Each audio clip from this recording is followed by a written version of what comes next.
Hey guys, okay, I'll hold it like this. Hey guys, yo, doing a recording on a vendetta, considering selling it. Somebody asked me to do a video, so I figured I'll just go ahead and put one out. The vendetta was made by Franco Gallardi. Bought this along with a blue one, but the blue one that I have is a Roadster. This is a one of one coupe. This is the first one that Franco made with his dad.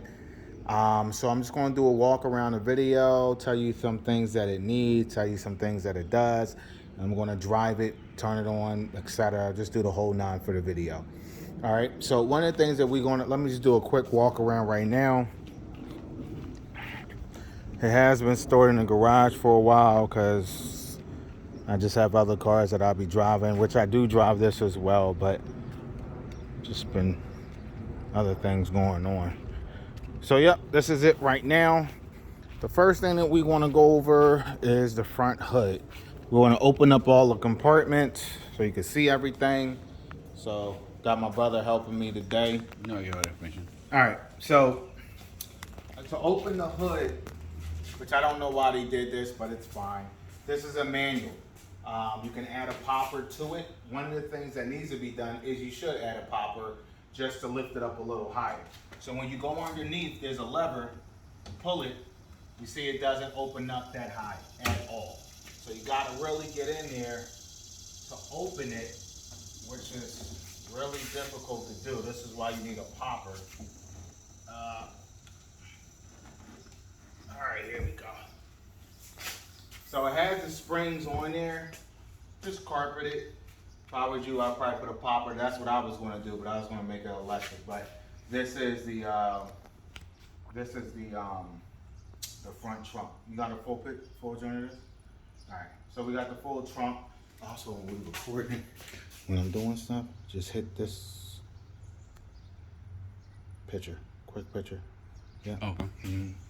All right. So I'm gonna go ahead and close this back right here.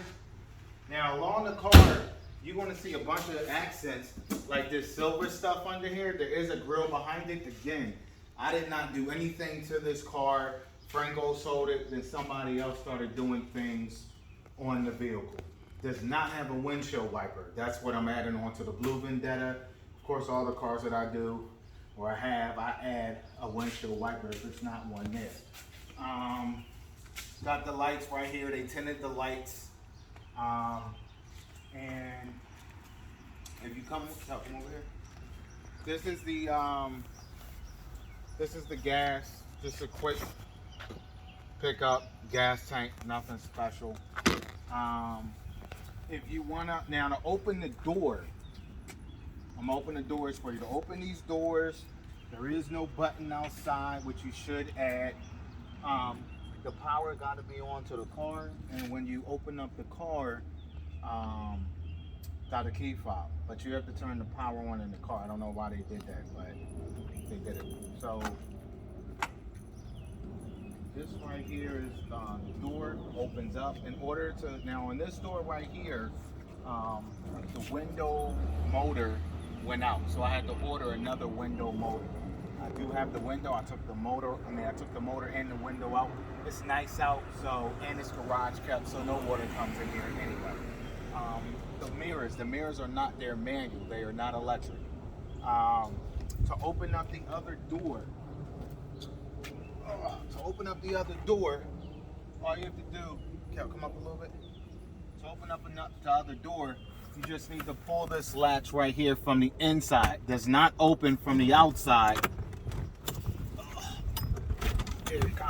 Does not open from the outside because you can hear the actuator needs to be replaced.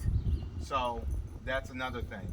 While we're inside the car, let me just show you a couple of things that the guy, not Franco, the guy did.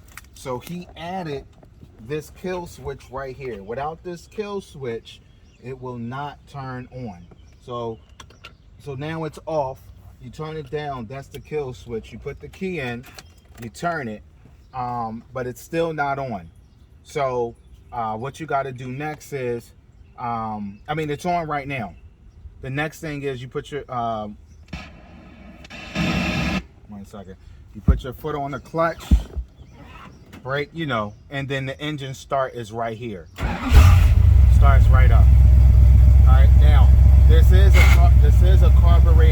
engine. So just to let you know, carbureted vehicle. I'm going to go ahead and close the door on the other side so that you can see the windows go up and down. This is a manual switch to cut the fans on as soon as you start the car. This is, again, I didn't do any of this. This was already here. This is the temp gauge right here. Radio, I would definitely change out. Right down here, which I didn't mount, I had to rewire, but this is to turn the lights on and off in the front. Even though, I'm sorry, to turn them off. The lights automatically come on when you turn the car on. This is the hood popper right here. We're going to open that up in the back. To let you know, the only gauge that works on here is the RPM. So I don't know why the other ones don't work, which I was going to replace anyway, which is simple to do. This is your heat and AC. I will say that the heat does work. It's not as powerful, but the AC needs to be charged from what Franco was telling me. Again, I only drive the car at summertime, springtime, and we had a beautiful winter. I didn't use none of this stuff. It didn't matter to me at that point. So I'm gonna close. You got your lights up here. And then also this part right here actually opens up. Not gonna open up because I have to cut something on, to hold it down. I have a zip tie. It's never come off. It doesn't shake. It doesn't make any noise. None of that different stuff. None of this stuff on here works, as you know. There's no power steering on here, but I am going to open up the door. Close the door so you can see the window works. So sometimes with this door, if I was you, I already bought the piece to replace this latch. It's been over years. So sometimes to close it when you go down, it comes back up. Sometimes it takes a second time or third. See? To close up. Now it's closed. It'll never open up on the highway, nothing like that. I ain't never had this. I've had this on the highway, 95, 495, going 60, 70, 80 miles per hour in this vehicle. What I will say is that the suspension is stiff though. It is stiff. I was going to probably add some better springs, maybe bag it, but all right, so let me show you the window. So on the window over here, very simple, car on, key on. This is the window. Simple. Up and down. It's slow because I ain't got the car on, but up and down as you see. No problems at all. Okay? Turn the car off. Now let's go to the back. Now, I will say that since I had both of the struts break off of here. This was a poor design. So I'm lifting it up like this. It's not heavy. So it goes up like this. The problem is unfortunately, when they built it, I don't know why, they put the contacts right here on the side. Very flimsy, into fiberglass. So if I was you, I would just weld a little bar, which I was going to do anyway. Very simple to hold them up, and the contacts on the left and right. Again, Franco did not do this. The guy that I bought it from did this. They added that right there, which is a kill switch, highly unnecessary. This is the carburetor right here. They added this right here for overflow, which is fine. Has dual radiator. That's the trickle I keep on each night just to keep the battery up. Not to say it's dying, but I just keep it on there, all my cars, for trickle, because not many of them I drive. So if you look back here, you see the lights. He used LED lights for brake lights, stationary lights. When I start it up, you'll see everything come on. I'll cut on the rear. That's the I'll cut on all the lights so you can see them. Another thing too is that what I was saying, things that I would do if I was you, it does need to have upgrading cooling. I would not the radiators, but the fans. It don't put out enough CFM to I don't think that could cool that well. I haven't had a problem, but sometimes when I cut the car off and I'm like done driving it, I will actually see it go a lot higher than it should, and I'll just leave the radiators on. It don't hurt the car at all. I will say you do need a pulley, you do need a belt. When I started this morning, I didn't hear no squeaking. Probably could be because of the humidity, I'm not sure, but I didn't hear that. Another thing too, remind you, these silver things Franco did not put on here. Also, this is glass or some type of oh, why is it slipping my mind? Or some type of plexiglass, but it's the strong one. It's slipping my mind. But yeah, that's what that is. That's not. And then I think this peels off, and there's a grill behind it. This sits on a Fiero suspension. I will say when I bought it, he told me that it had the Hell suspension on it. Actually, hold on, let me just check real quick. Oh, okay. Yeah. So there's no Hell suspension on here. Now let me say this right now. I didn't look under this car because the blue one that I bought had the Hell suspension on it. Had the 13-inch brakes front and rear. When I got, and I live in Virginia, he was in Tennessee. So when I got it and I got it home, probably like literally 4 months later, I realized it did not have the Hell suspension on it. So it's just a regular Fiero suspension. If you come over here, you put these brake dust things on the rear. I guess it does look nice though, I'm not gonna lie.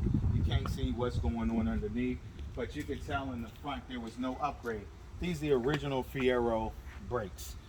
Like I said, the blue one I got, all the suspension was already done. Has the 13-inch Corvette brakes, Hell suspension, Corvette rotors, and the upgraded Willwood calipers. Like I haven't done anything in this car because this was the next car to go into the garage to start working on.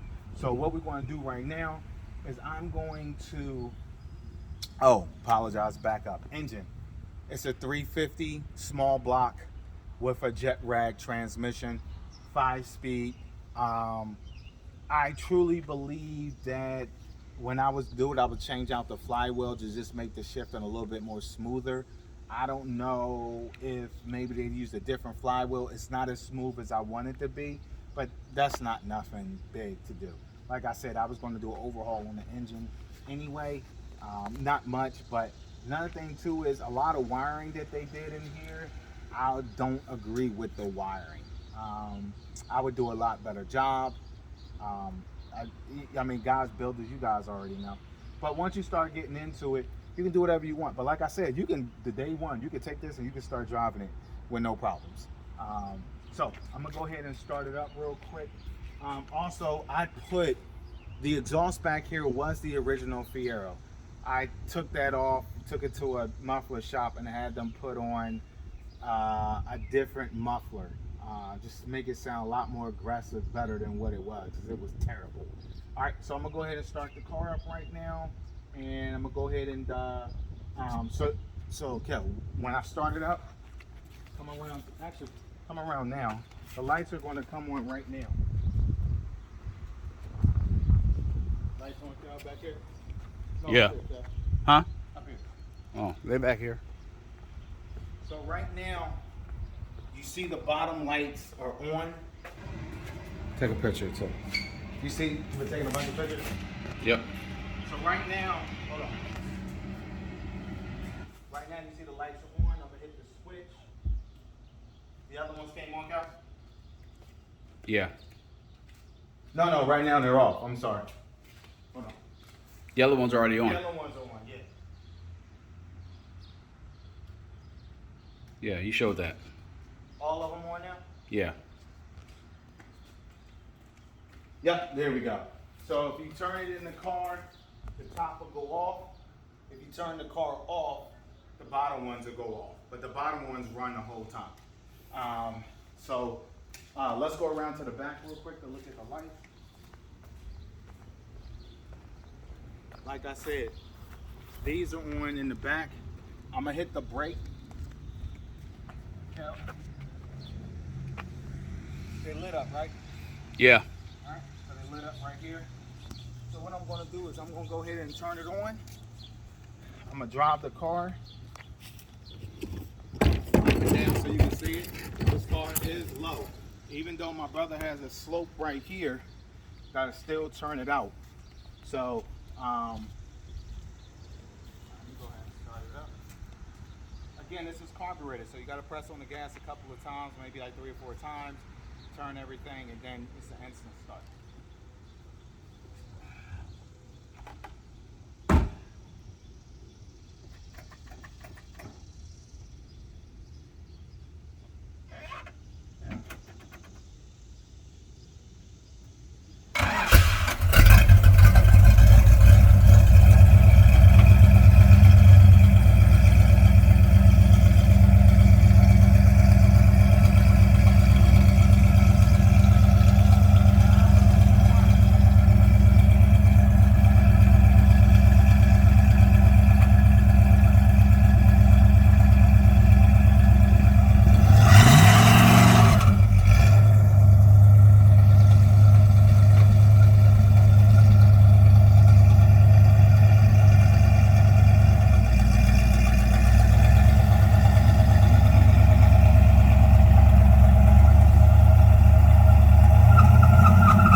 Okay, guys, one of the things that I didn't mention on here was people may say, yo, well, how the hell you know how much fuel you got in the car? It's a Fiero tank. I know how many miles I can go. So I fill up when I need to fill up. I've never ran out of gas or anything like that. But again, I'm not going across state lines and stuff like that. But I have taken it probably like 100 miles each way in VA because I wanted to see how good it can do. It was fine. But those were the things I was going to change. I was actually going to just put a digital in there. That's what I'm putting in the other Vendetta from Autometer. Simple, costs $1,000, but everything is digital. And this is carbureted, so everything is ran. So if you guys have any questions, please hit me up. I did this video for everybody that I know that's going to be asking, what about this, and this. It ain't too much you can really ask now with the video. So I appreciate y'all time. Thank you. If you have any questions, you can definitely hit me up. Appreciate it.